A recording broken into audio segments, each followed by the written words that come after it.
Red Dead Redemption 2. C'est plus qu'un jeu, c'est une expérience. Un monde ouvert où chaque détail a été pensé pour te faire croire que tu y vis vraiment. Et parfois, ce réalisme te rattrape. Would you just look around you? This world has its consolations. Et mon but dans cette vidéo, c'est de vous montrer à quel point Red Dead Redemption 2 va loin dans le réalisme. Et pourquoi, au-delà de ses graphismes, c'est un jeu qui te fait ressentir des choses que peu de jeux arrivent à provoquer.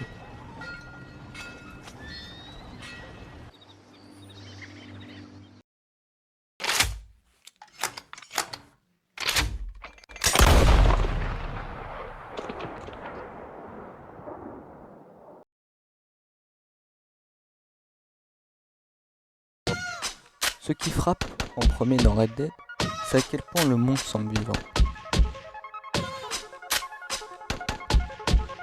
Les entités présentes dans le jeu, qui sont les PNJ et les animaux, ne dépendent pas du joueur, ils sont autonomes.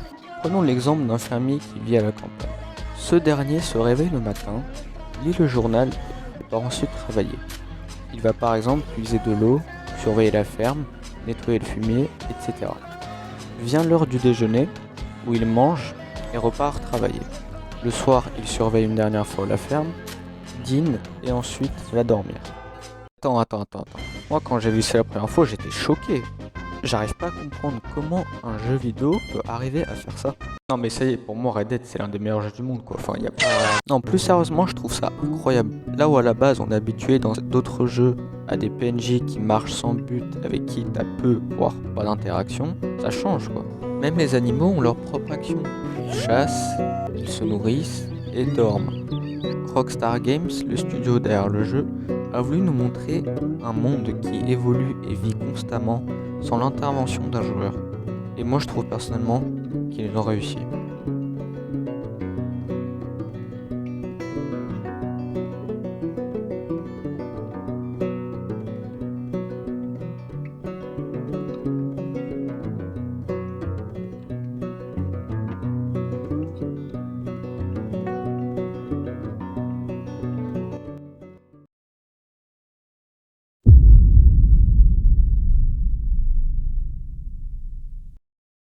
Bon, je vous ai parlé des PNJ et des animaux qu'il y a dans le jeu, mais on va parler du joueur. Durant votre partie, vous allez incarner un personnage appelé Arthur Morgan. Ce dernier est un hors-la-loi qui fait partie du gang de Dutch van der Linde, mais je ne vais pas me concentrer beaucoup plus sur eux dans cette vidéo. Et pour vous la faire simple, le jeu possède 4 fins, 2 bonnes et 2 mauvaises. Et cette fin dépendra de votre niveau d'honneur. Pour augmenter ce niveau d'honneur, vous pouvez faire des bonnes actions, comme par exemple donner de l'argent à des pauvres, sauver ou aider des gens. En revanche, plus vous faites des mauvaises actions du genre tuer des gens, envoyer de l'argent ou brûler des villes. Oui, il y a vraiment un mec qui a brûlé une ville. Plus votre honneur descend. Vous allez me dire, mais du coup, pourquoi tu nous dis ça? Eh bien, je vais vous montrer un extrait dans le jeu quand votre niveau d'honneur est au plus bas.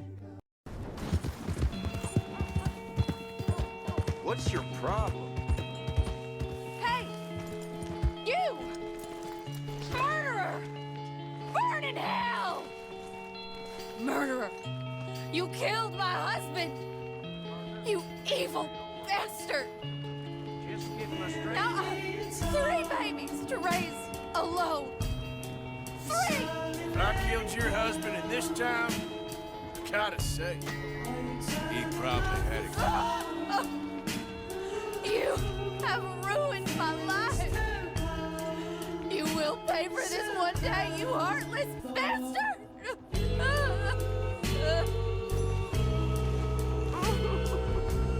All right, lady. Here.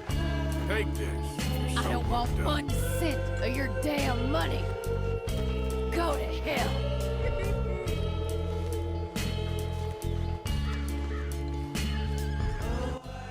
Ce que j'ai essayé de vous faire comprendre avec l'extrait, c'est que ce simple système d'honneur reflète non pas le personnage de Arthur, mais vous. Et avec ce genre d'événement, le jeu vous montre littéralement les conséquences de vos actions. ce qui peut peut-être vous inciter à changer ou pas. Et ça, c'est unique. Le jeu communique avec le joueur à travers les éléments du jeu.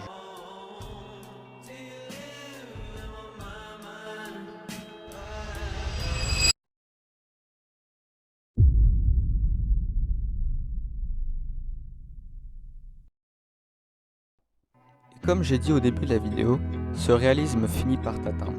Pas juste avec les lois du jeu, mais dans ton cœur. Ton cheval, c'est pas juste un moyen de transport. Tu le nourris, tu le caresses, tu le soignes.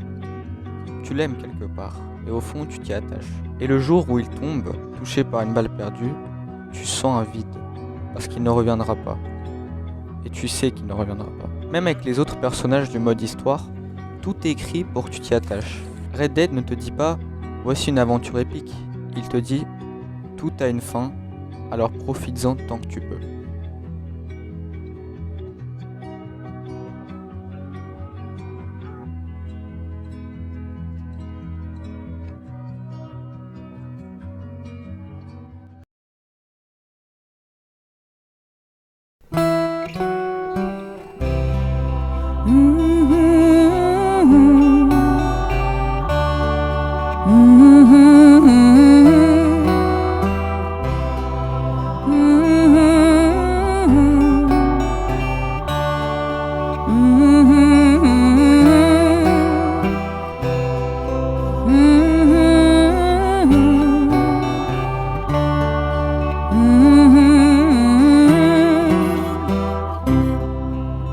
Alors oui, Red Dead Redemption 2 est magnifique. Oui, c'est un jeu réaliste. Mais ce qui en fait un chef-d'œuvre, c'est son humanité. C'est un jeu qui te pèse sur la conscience, qui te pousse à réfléchir avant d'agir. Ce n'est pas un simple monde ouvert, c'est un monde vivant, où chaque PNJ, chaque animal, chaque seconde compte. Et peut-être que le plus réaliste dans ce jeu, c'est le fait qu'il te fasse regretter, ressentir, ralentir. Et c'est bien pour ça que Red Dead Redemption 2, c'est mon jeu préféré. Parce que même 6 ans après sa sortie, ça reste l'un des meilleurs jeux que l'être humain ait jamais créé.